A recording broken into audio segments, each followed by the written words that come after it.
How can you craft excellence in hospitality? I'm Kate Save. The Inspired CEO starts now.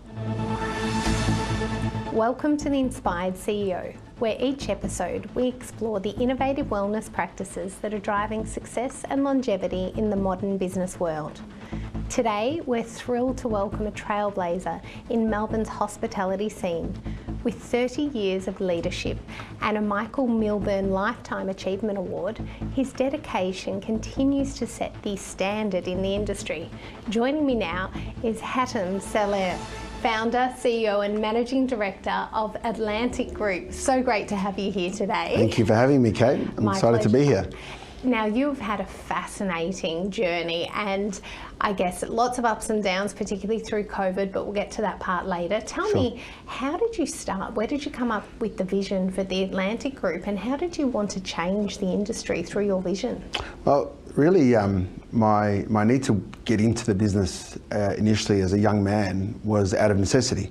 And sitting back in the green room with some pretty incredible people and the conversation coming up about cancer. Well, I was forced into the industry via an operation that my mother had to have when I was a young man at 16 years of age for breast cancer.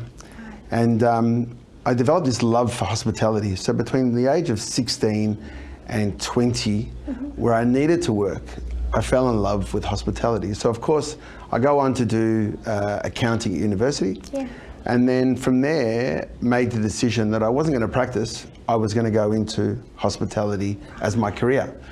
And so I started a little restaurant in Fitzroy Street, St Kilda, called the Atlantic Restaurant. And that was my entry into the hospitality world in my own business. Yes. And then a few years passed and that one business led to a second one, which was going to start down at South Wharf. Yeah. And that was a function space at South Wharf in Shed 7 at the time, and that's how the group formed.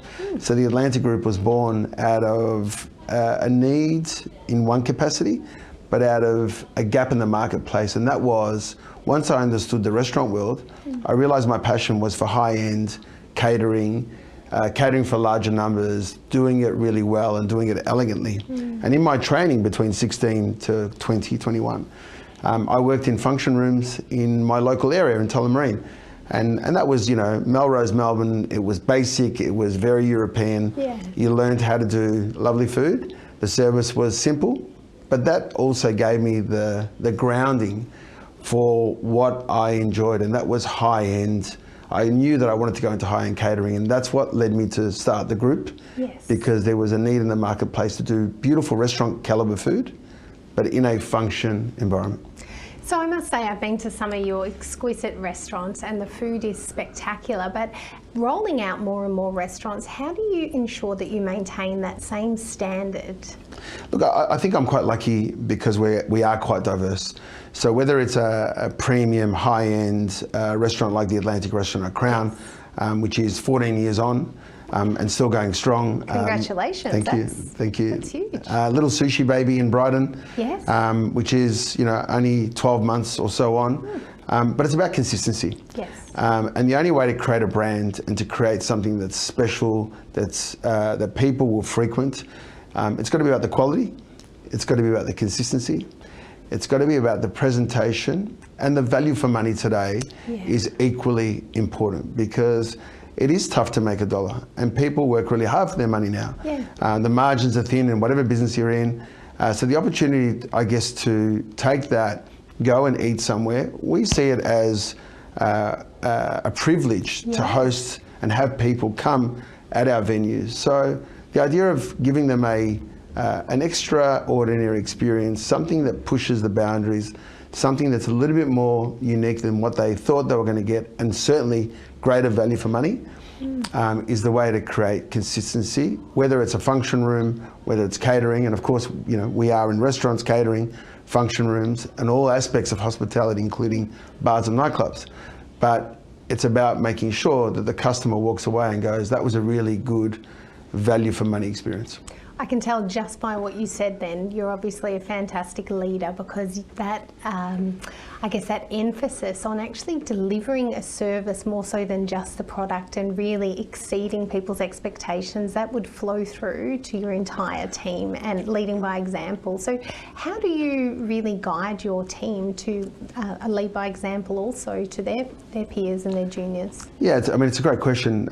Only last night I was at our venue Sophia in Prahran, and we're hosting an event for a client, and I knew quite a few people that were the guests in the room. Yeah.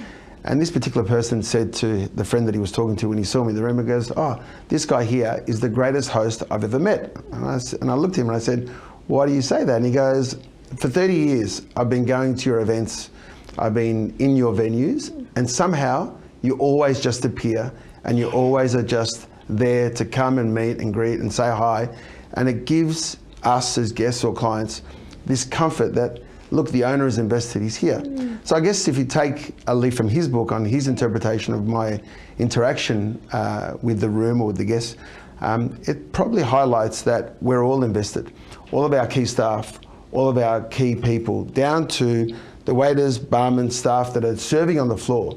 If they see the presence of the senior management, the owners walking around, then they also feel a sense of importance and stature and this ability that I've got to deliver because he's here too.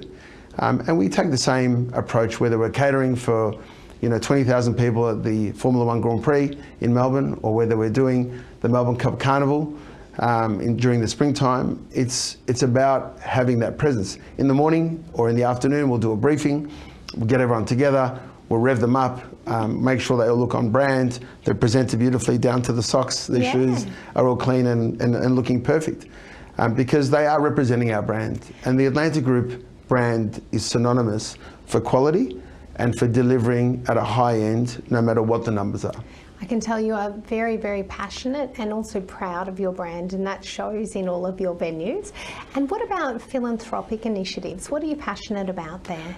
Look, I feel extremely privileged. I've just been asked to join the board of the Epworth Foundation, Epworth Hospital, and for me, we've been supporting philanthropic movements like Epworth for many, many years.